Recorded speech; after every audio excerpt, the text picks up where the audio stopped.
Bem-vindo à comunidade cristã Nova Aliança. São 28 anos de história, totalmente cuidados por Deus e crendo que Jesus é a resposta. Nossa igreja vive uma visão de forma simples e prática, através do relacionamento com Deus, com a sua palavra e com as pessoas. Inscreva-se em nosso canal e compartilhe nosso conteúdo. Nosso desejo é abençoar a todos através da pregação do Evangelho. Que Deus abençoe sua vida e que essa palavra fale ao seu coração. Eu queria que você se colocasse de pé, vamos respeitar a palavra de Deus. Às vezes a gente lê sentado, mas se puder ficar de pé, vamos ficar, né? Abra sua Bíblia no livro de Lucas. Eu prometo que serei breve, né? Não vou demorar nessa ministração, mas eu quero passar para vocês o que o Espírito Santo passou para mim. Está no capítulo 17 de Lucas. Capítulo 17, abra sua Bíblia. Vamos ler aí 8 versículos. Se você não está com a Bíblia, aproxime de alguém que está. Eu costumo pregar a primeira palavra que eu leio, eu não gosto que passe aqui, porque eu queria que todos lessem, abrissem sua Bíblia, né, usar a Bíblia. Lucas capítulo 17, versículo 11 em diante. Todos se encontraram, diga amém. Vamos lá. Versículo 11. De caminho para Jerusalém, passava Jesus pelo meio de Samaria e da Galileia. Ao entrar numa aldeia, saíram-lhe ao encontro 10 leprosos, que ficaram de longe e lhe gritaram, dizendo: Jesus, mestre, compadece-te de nós. Ao vê-los, disse-lhe Jesus: Ide e mostrai aos sacerdotes. Aconteceu que, indo eles, foram purificados no caminho. Um dos 10, portanto, vendo que fora curado, voltou dando glória a Deus em alta voz: Aleluia! E prostou-se com o rosto em terra aos pés de Jesus, agradecendo-lhe, e este era samaritano.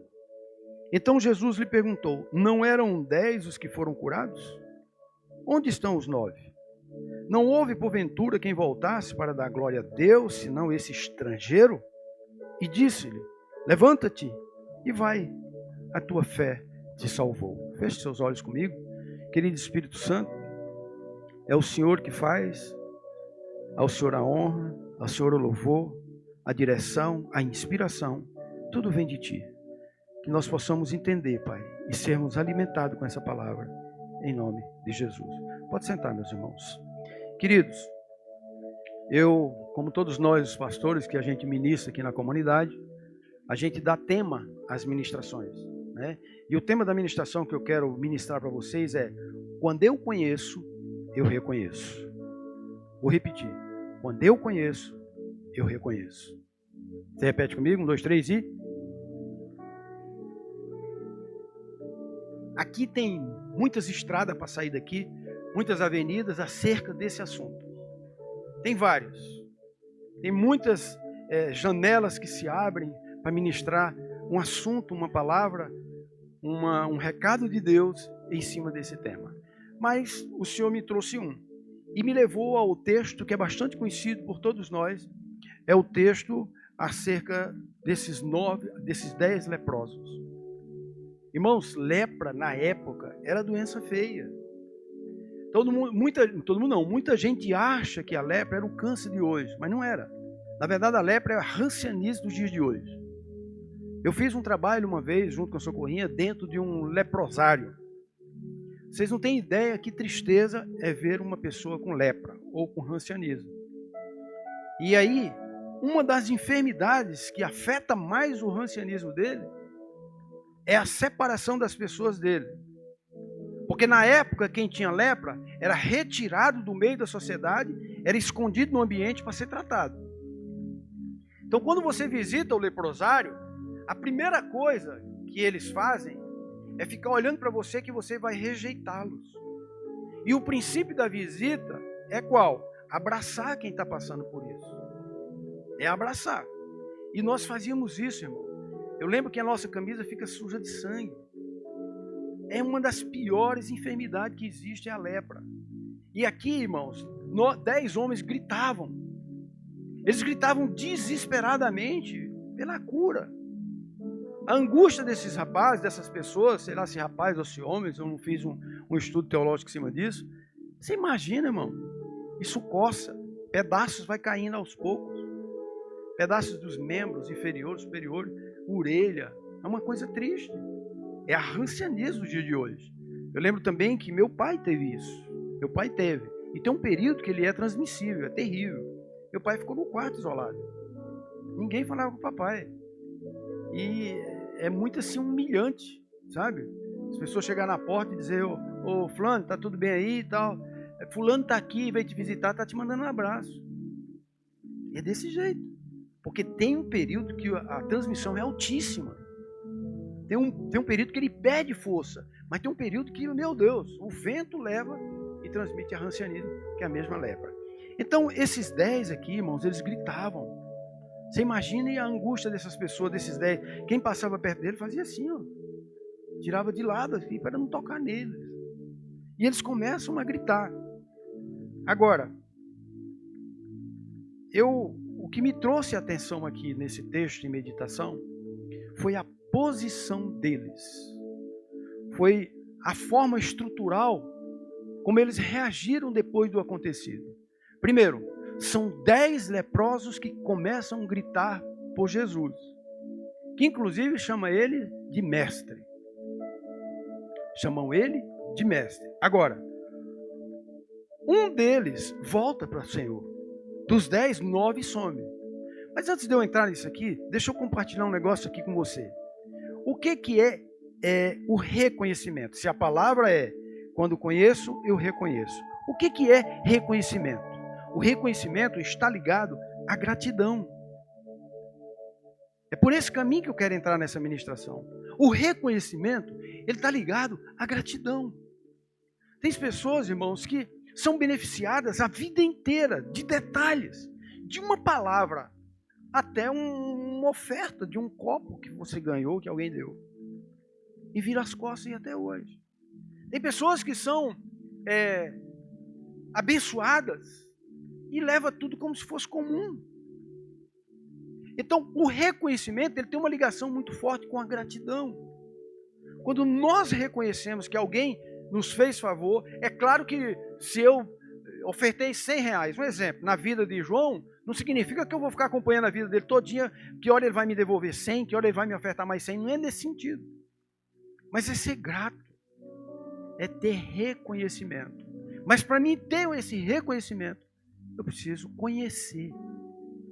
Eu preciso conhecer quais são os ensinamentos, desde a minha casa, que isso é do berço, até o que nós fazemos aqui todo final de semana e nas quarta-feiras no IGEAS, para aprender e conhecer as coisas, para a gente viver uma vida, pelo menos aproximada do que Deus quer. Irmãos, tem gente até hoje que não reconhece que Jesus morreu por ele. Por que ele não reconhece? Porque ele não conheceu a verdade. Você não reconhece nada que você não conhece. Então a atitude aqui desses 10 parece que eles já conheciam. Porque ele chama de mestre. Ele diz, mestre, tu pode me curar. Então parece que já conhecia. Se eles reconhecem é porque conheciam. Então tem uma ligação muito forte com gratidão. E desses 10 que foram curados, só um, aparentemente pelo que o texto fala, não tinha o quê? Conhecimento de Jesus. Só um não tinha conhecimento de Jesus. Sabe por quê? Porque o versículo está dizendo aqui, no versículo que eu li, o 18, que ele era estrangeiro. E não apenas um estrangeiro, ele era um samaritano. E o nível de relacionamento dos samaritanos com Jesus era zero. Não existia. Muitos samaritanos, irmãos, foram sem a salvação porque ninguém falou de Jesus.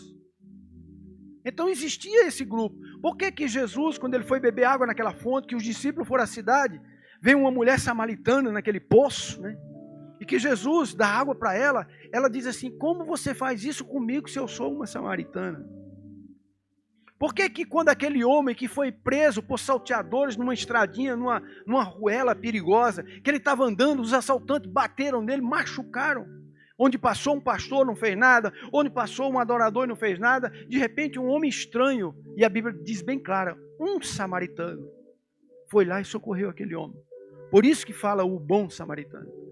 Por que isso deu ibope no mundo espiritual? Porque o samaritano não conhecia Jesus. Ele poderia, alguns, os mais estudiosos, podia ter até um certo conhecimento da existência do Messias. Mas eles não tinham uma intimidade profunda ao ponto de se submeter a um nível maior de entendimento e de gratidão. Então, pelo texto que Jesus fala aqui, que está escrito aqui, que um estrangeiro, um samaritano, somente veio. Irmão, isso me impressionou. Cadê os 9? Foi a primeira coisa que Jesus olhou para ele e disse: ué, mas só você voltou? Cadê os 9? E quem é você? Não, eu sou samaritano. Mas eu fiquei impressionado porque os outros gritavam. Porque, irmãos, o texto, ele não vai te explicar 100% em todos os detalhes. Mas quem sabe esse rapaz não gritou? Quem sabe ele ficou calado porque ele não conhecia, não sabia. Os outros, de repente, sabiam, chamam ele de mestre. Agora Jesus olha para ele e diz: tudo bem, que bênção, você está limpinho. Agora, cadê os 9? Aí, irmãos, Jesus diz: vai e se apresenta ao sacerdote. No caminho eles são curados. Você pode dizer amém? Eles não chegaram, como mandava a tradição, chegar lá aos pés do sacerdote. Antes de chegar, foram curados. Agora, se tem algum teólogo aqui, que eu sei que tem irmãos que estudam a palavra de Deus, me explique depois. Qual é o rumo desses 9? Alguém achou na Bíblia alguma direção para onde esses 9 foram? Irmãos, eu duvido, Deus me perdoe, se esses 9 continuarem servindo a Deus. Eu duvido, literalmente, se esses 9 continuaram na presença de Deus. E aí, onde está o segredo de você ver muitos desviados do Evangelho, por falta de gratidão. Recebe a bênção, irmãos, e Deus é fiel. Quando recebe, vai embora. Quantas, irmãos, eu tenho experiência aí ao longo da minha vida de ver pessoas que Deus prometeu bênçãos para eles, bênçãos materiais. Vou te dar carro, vou te tirar aí de um servente de pedreiro, vou te tornar um empresário, quando ele estava dentro da igreja. Passou-se um tempo, as coisas não aconteceram, porque Deus tem o tempo dele. O tempo do Senhor é um, meu tempo é um, de Deus é outro. Desiste da caminhada. Eu estou falando para vocês que esses olhos aqui, que a terra não vai comer, eu vou ser arrebatado. Amém, irmão? Espero. Que eu vi pessoas, irmãos, que no mundo, fazendo coisas erradas, Juliana, fazendo o que não devia, traindo esposa, nas drogas, bebendo, fazendo tanta coisa, e Deus deu o carro, Deus fez dele um empresário, Deus mudou a vida dele. Irmão, dá uma salva de palmas para Jesus. Sabe por quê? Porque Deus é fiel, irmãos. Deus é fiel. Mas por que essas pessoas voltaram ao vômito, como diz lá em Pedro? Porque são pessoas que não têm gratidão. Então o reconhecimento, ele tem uma ligação profunda com gratidão. Não é que, irmãos, eu vou dar um exemplo particular. Eu não quero ser reconhecido pelos homens. Eu não quero tornar o meu nome célebre. Não é isso. Isso me traz vaidade. E eu corro o risco até de perder a salvação. Porque a Bíblia diz que nós somos provados pelos louvores. É aquilo que me elogia que me leva ao caminho de se perder ou não. Poxa, o pastor Itamar é isso. Aí você começa a se inchar. Eu louvo a Deus, sou corrente aqui. Quase 50 anos estamos juntos. Desses 50, 30 servindo a Jesus. Todas as vezes que eu subo no púlpito, eu dou um beijinho nela. Se começar a partir de hoje a acompanhar, eu dou um beijinho nela, a mão pego nela, pode conversar com ela, gelada. Geladinha assim, Luci. E o beijinho, nós já é combinado, ela sabe, me abençoe. E tem uns que abençoam assim, nós abençoamos beijando. Não é não. É porque ela já sabe, irmão. É um segredinho que nós temos. E às vezes acontece numa correria, é porque você não observa os detalhes, também não tem sentido, né? Coisa nossa. Mas às vezes estou por aqui, aí a gente espera o louvor para subir para ministrar, mas às vezes acontece de antes, não sei, o Abel sinaliza assim, de pai, sobe lá. Aí eu já vim no meio do caminho, beijar seu gorrinho, esqueci. Então, irmãos, aquilo ali é uma forma de gratidão e dizer para o Senhor, Senhor, eu não sou nada. Eu luto todo dia, Senhor, dos elogios, porque eu sou provado pelos elogios. Eu tenho que reconhecer que essa boca aqui é como se fosse um canal ou um cano de PVC, onde Deus vem e solta sobre as pessoas que vão me ouvir. A prova é que Deus usou um animal, uma mula. Qual é a santidade que uma mula tem? Quantas vezes aquela mula jejuou? A não ser se fosse aquele jumentina da minha terra lá que passava 15 dias sem comer. 15 dias. Uma vez o meu padrinho, né? Ele trabalhava com carga de jumento, fazia as mudanças. Aí ele prendeu mais ou menos 20 jumentos no cercado lá e já tinha 15 dias sem comida. Aí meu pai chegou com ele e disse, Zé Fulano, né? Por que tinha um nome dele lá, o segundo. Zé Fulano, mas por que você prendeu aí, rapaz? Tem quanto tempo que esses animais estão aí? Eles têm 15 dias. Mas tu botou comida? Eu disse, não, vou deixar aí para ver se ele se acostuma sem comer. Necessidade, né, irmãos? Então, querido, eu queria deixar bem claro nessa introdução que reconhecimento está ligado à gratidão. E isso, como eu falei, é profundo. Isso vai para casais. Você reconhece, marido, o empenho da sua esposa na sua vida? Meu Deus, irmãos. Tem dia que o Socorrinha diz assim, tá mal vontade de nem olhar para esse fogão. Ela passa assim, ó, de costa. Eu não aguento mais cozinhar. A vida inteira cozinhando para mim, gente. E talvez pela misericórdia de Deus teve de mim, teve de ti também. Colocou um marido que não sabe fritar um ovo, né? Mas, meu Deus do céu, eu reconheço, irmãos, isso. Sabe o que é que eu faço? Eu pago a ela. Ontem mesmo, queria jantar, nós jantamos cedo, 7 horas. Ela disse assim, eu queria comer alguma coisa, mas eu não quero ir nem ali. Queria comer alguma coisa, mas não sei o quê. Sabe aquele momento que eu quero comer uma coisa? Você não sabe o que é? Eu quero uma coisa. Eu falei, Jesus dos crentes, que coisa é essa? Aí eu lembrei do frango no pote. Tomara que chegue esse vídeo lá, foi propaganda dele, para nós ganhar lá uma oferta. Eu fui lá e corri, trouxe para o cara da Socorrinha. Então, quantas vezes eu reconheço isso, irmão? Sabe? E quantas vezes nós, os maridos, temos que reconhecer. Tem o lado da mulher também, claro. Mulher reconhece seu marido, a luta que ele rala, o que ele faz. Tudo que ele faz é por você. Mas, irmãos, reconhecimento está ligado à gratidão. Agora, esses 10 que foram curados, vamos perder o raciocínio. 9 não voltou. Apenas um estrangeiro voltou. Irmãos, o peso da cobrança para nós, ela virá em cima, por quê? Porque nós conhecemos a verdade. Verá uma cobrança maior sobre nós, porque nós conhecemos a verdade. Nós não temos o direito de viver a vida como a gente quer. Nós temos que glorificar a Deus. Nós temos que reconhecer o nosso chamado. Eu falo todas as vezes que eu tenho oportunidade aqui, irmão. Ninguém aqui pediu para ser crente. Não fique pensando, eu decidi agora, a partir de hoje, eu vou ser crente, vou fazer parte dos jovens. Não, irmãos, é um chamado. É um chamado. Deus olhou para você e disse assim, eu te quero. Porque se assim não fosse, irmãos, o mundo inteiro estava nos pés de Jesus e a maioria não está.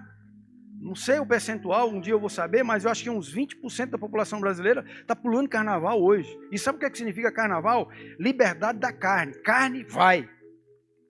Ali pode tudo, irmãos. Ali tudo é possível, toda a carnalidade. Então a cobrança para quem conhece é maior. E tem muitos ali dentro que conhecem a verdade. Tem muitos ali dentro que estão lá sabendo do chamado dele. E é por isso que muitos morrem. É por isso que morrem. Porque não obedece, não se curva. Irmãos, eu vou falar uma coisa para você de coração, pela experiência de quem já serve a Deus.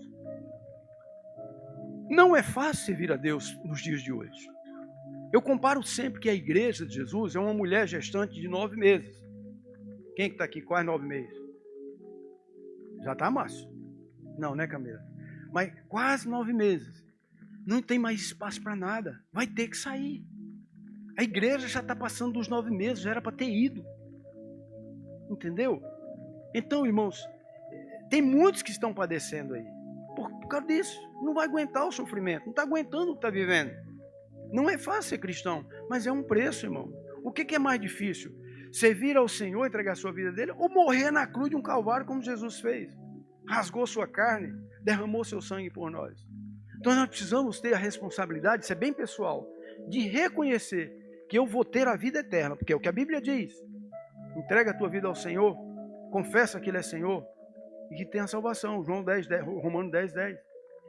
Que com tua boca tu confessa, o coração crê para a justiça, tens a salvação. É um privilégio.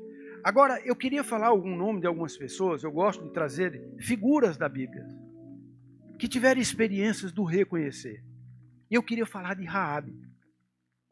Eu creio que a maioria das pessoas aqui um dia já leu o texto sobre essa prostituta. Essa prostituta, irmãos, que foram virar as costas para ela, muitas foram as pessoas. Mas foi dela que nasceu a genealogia de Jesus.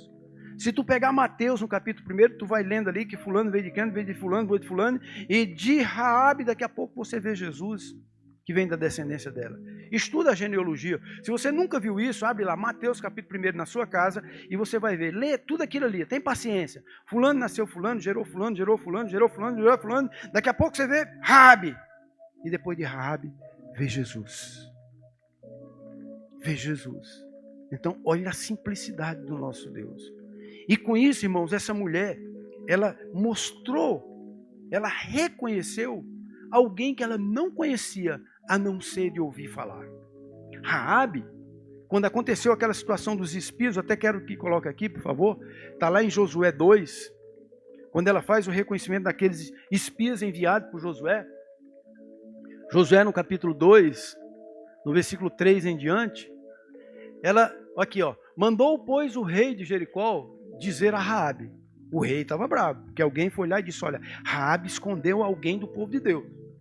Faz sair os homens que vieram a ti e entraram na tua casa, porque vieram espiar a terra. E era mesmo. Olha o próximo versículo.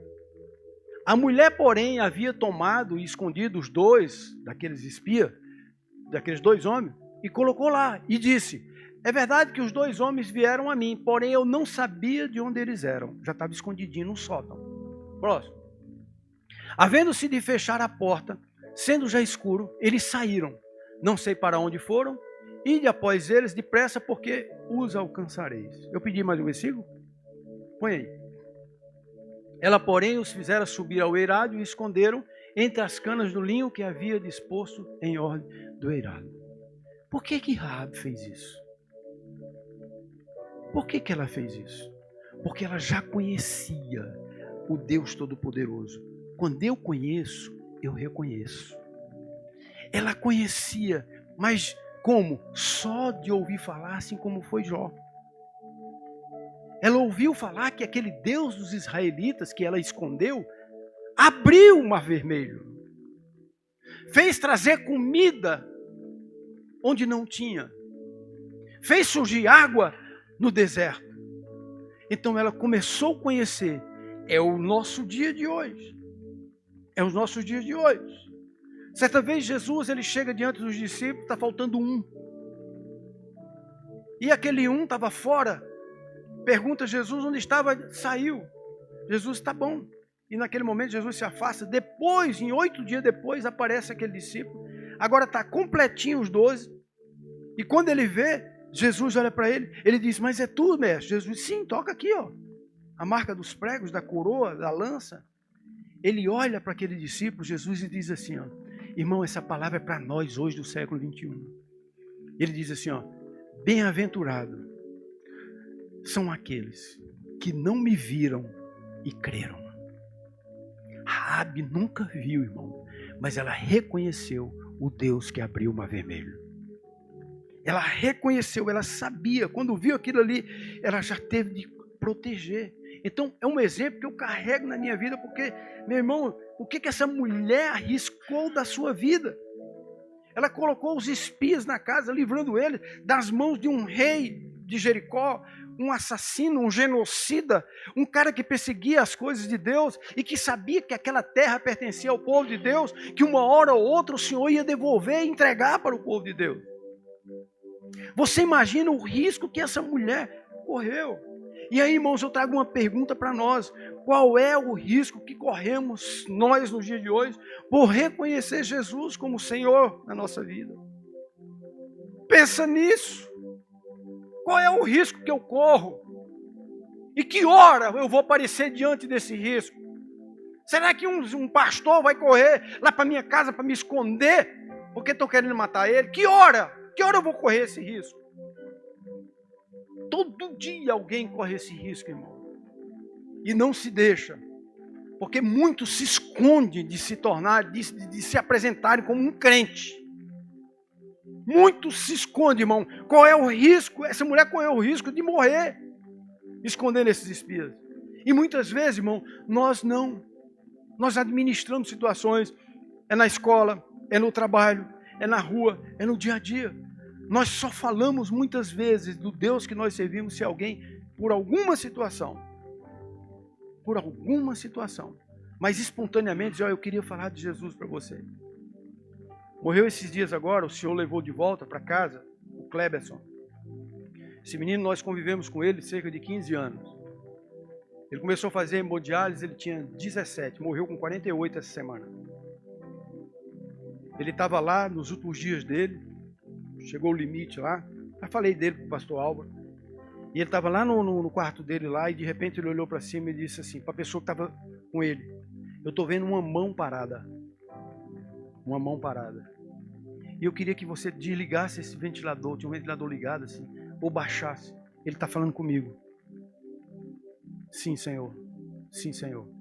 Aí quando voltou, eu disse, olha, o Senhor falou para mim, eu tenho 5 minutos para falar dele a todas as pessoas que entraram aqui nesse quarto.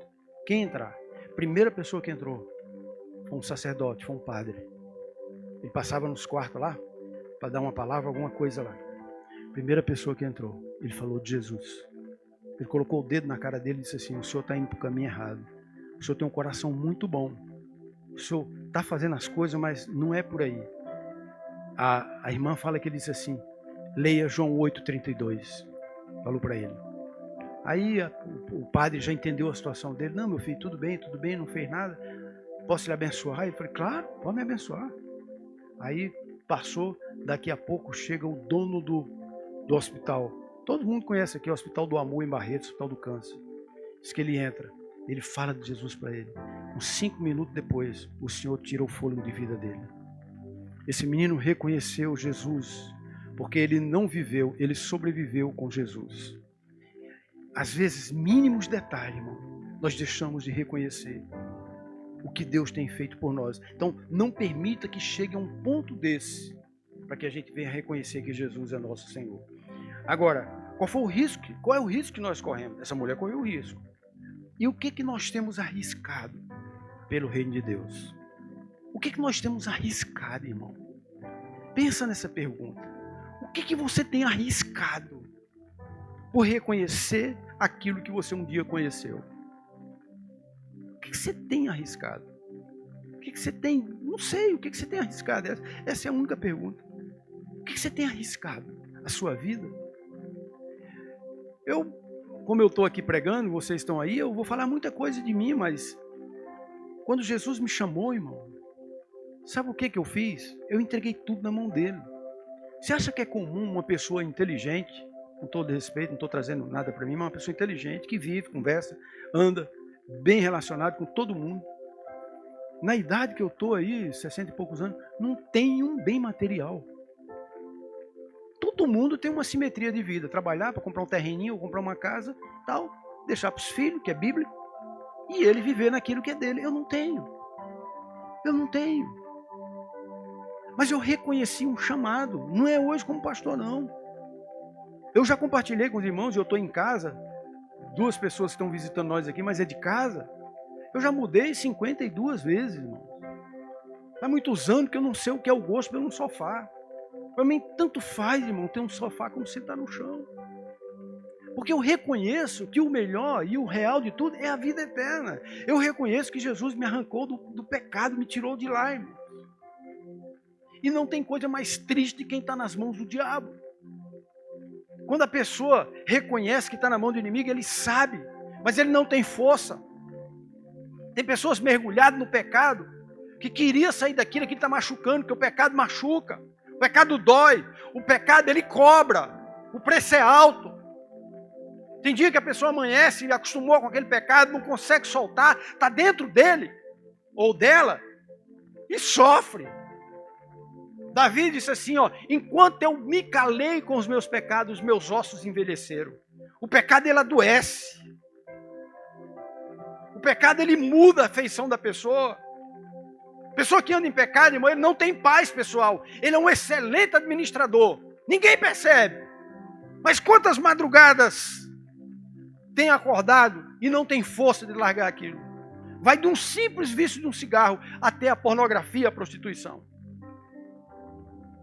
E quer saber de uma coisa? Eu falo pelo Espírito de Deus, tem pessoas aqui que estão desse jeito. Conhece, mas não reconhece.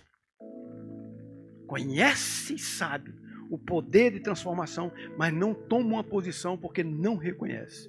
E sabe qual é a hora que vai precisar? Que vai ver? É quando precisar. Quando vier o leito, quando vier um aperto. Está caindo, um avião está caindo, o fogo está pegando. Meu Deus, de misericórdia, me perdoe. Não seria melhor reconhecer hoje? Nós estamos vivendo o ano da exatidão. E o ano da exatidão, ele traz uma coisa muito forte. É o ano espiritual. Por que é um ano espiritual? Porque, ó, olha o que diz lá. Ó. Porque nós somos feitos por Deus. Nós fomos criados através do Filho Jesus Cristo. Para quê? Para as boas obras que Deus preparou para que nós andássemos nela. Então é o ano espiritual. As nossas armas não são materiais e nem carnais. Elas são espirituais. Paga o preço que você pode pagar. Abrace a causa. Hoje você está aqui, amanhã se Deus quiser te levar para outra comunidade, não tem problema, mas continue servindo ao Senhor. Mas hoje aqui, o que você tem feito? Eu sei que tem pessoas, irmãos, que têm liberdade, têm tempo para ir no GA e não vai no GA. E às vezes tem alguém lá no GA que precisa ouvir uma palavra que sai da sua boca. Não precisa ser pregador não, você sabe que no GA todo mundo fala. Mas não vai. Parece 1 milhão de desculpas, irmão. O que temos arriscado pelo Senhor, qual o sacrifício nós temos feito. Depois eu lendo ali nos Salmos, veja o Salmo 126 para mim, por favor. Salmo 126. O salmista, ele reconhece, versículo 3. Ele diz assim, ó, com efeito, grandes coisas fez o Senhor por nós. Por isso nós estamos alegres. Ele diz, grandes coisas fez o Senhor por nós. Reconhecimento. E quem reconhece é porque conhece. Para não ficar só no Velho Testamento, eu queria compartilhar com você o que o apóstolo Paulo fez quando ele faz uma visita ali em Atenas, no capítulo 17, versículo 19 a 24. 17, 19 a 24. Vê lá.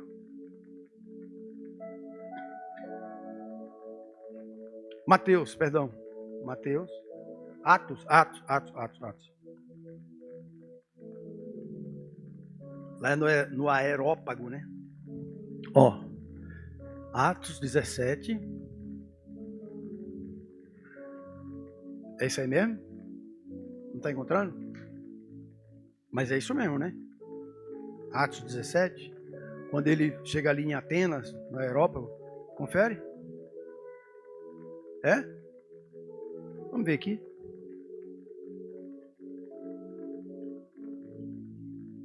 (17, 16, né? Ó. Enquanto Paulo estava em Atenas, o seu espírito se revoltava em face da idolatria dominante da cidade. Por isso dissertava na sinagoga entre os judeus e os gentios piedosos, também na praça todos os dias, entre os que encontravam ali, alguns dos filósofos, epicureus e estoicos. Eles contendiam com ele, havendo quem perguntasse, o que quer dizer esse tagarela? E outros, parece pregador de estranhos deuses, pois pregava Jesus e a ressurreição. Então, tomando consigo, levaram ao Aerópago, dizendo, podemos saber que nova doutrina é essa que ensina? Pois que nos traz aos ouvidos coisas estranhas, queremos saber o que vem a ser isso. Pois todos os de Atenas e os estrangeiros residentes de outra coisa não cuidavam, senão dizer ou ouvir as últimas atividades. Então Paulo, levantando-se ao meio do Aerópago, disse, senhores atenienses, em tudo os vejo acentuadamente religiosos. Porque passando e observando os objetos do vosso culto, os objetos que eles cultuavam, presta atenção, encontrei também um altar, a qual está escrito, ao Deus desconhecido. Então, o apóstolo Paulo, qual foi o papel do apóstolo Paulo em entrar ali naquela cidade? Era fazer reconhecer aos filósofos, ou conhecer o Deus invisível que eles adoravam, mas não sabia quem era. Era como se ele entrou aqui, vamos dizer que isso aqui é um aerópago, né? Um salão desse, em cada cantinho desse aqui tinha uma imagem, tinha um Deus, e ele se curvava, eles adoravam, ele servia. De repente Paulo olha, passa por todos e vê um que está vazio. E lá está escrito, ao Deus desconhecido. Aquelas pessoas não conheciam, mas eles adoravam um Deus que existia. Sabe lá o coração deles? Sabe lá o que eles desejavam um dia? Agora, irmãos, o papel do apóstolo Paulo, número 1, era pregar para o gentio. Paulo mostrou para eles. Paulo mostrou para eles. Para que eles conhecessem aquele Deus que eles reconheciam como um Deus estranho que não existia. Porque quando eu conheço, irmão, eu reconheço. Quando Paulo entrou, a primeira coisa que ele viu, meu Deus, tu estás aqui. O Senhor, que é um Espírito perfeito, invisível aos olhos humanos, já estava sendo adorado. Só que as pessoas não conheciam. A um Deus desconhecido. Irmãos, nossa vida, ela está ligada ao conhecimento. Nós precisamos conhecer. Para que a gente possa viver o quê? Uma vida cristã como Deus quer. O que ela vai trazer primeiro? Primeiro, vai trazer clareza. Eu preciso conhecer. Errais por não conhecer as Escrituras nem o poder de Deus. Está escrito. Eu preciso ter discernimento de espírito. Eu preciso buscar esse entendimento. Eu tenho que saber onde eu estou, senão os espíritos malignos vão vir e vai fazer graça comigo. Eu vou estar vendo vulto dentro de casa. Eu vou estar falando com voz que eu não conheço. Porque não tem discernimento de espírito. Quantas pessoas falou com demônios achando que estava falando com Deus? Porque não tem discernimento. E depois, eu preciso conhecer para me ter direção, para me andar nessa vida. Eu só vou alcançar os meus propósitos, os meus objetivos, se eu conhecer. Eu sabendo, irmãos, eu conhecendo, eu vou longe.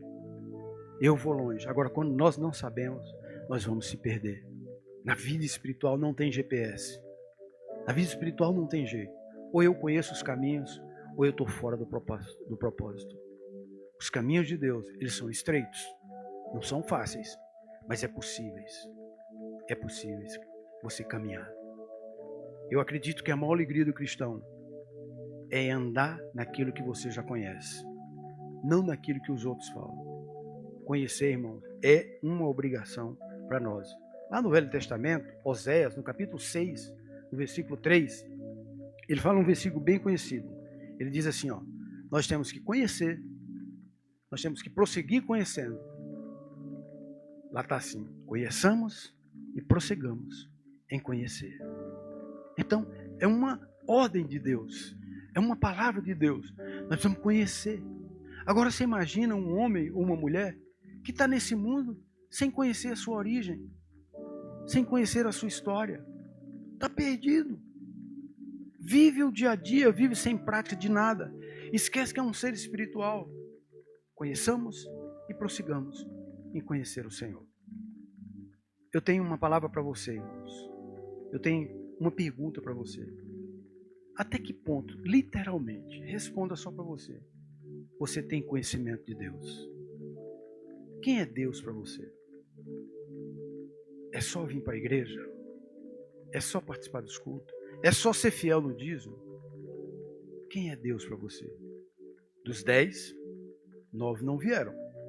Um que veio, não conhecia, passou a conhecer. Os dias, irmãos, são difíceis, estão sendo abreviados. Não espere nada de bom para frente. Não espere, irmão. Não tem novidade. As coisas cada vez mais vão ser desse jeito que nós estamos vendo no dia de hoje. Estava vendo também hoje de manhã, no Instagram, um camarada me enviou. Não, na hora que passa você vê, né? Que estão preocupados com quarta-feira de cinza em diante. A probabilidade de vir um vírus agora, depois do carnaval, é 10 vezes mais forte do que o que foi da pandemia do vírus da Covid. Olha o risco que nós estamos correndo. Sabe qual é o alvo do diabo? Dizimar a população, destruir a humanidade, porque ele sabe que ele já está derrotado. ele está perdido. Então cuida. Você que conhece, reconheça que sua vida tem que mudar. Amém, queridos? Vamos ficar de pé. Era essa palavra que eu queria compartilhar com você, trazer para você o perigo de a gente conhecer, mas não reconhecer.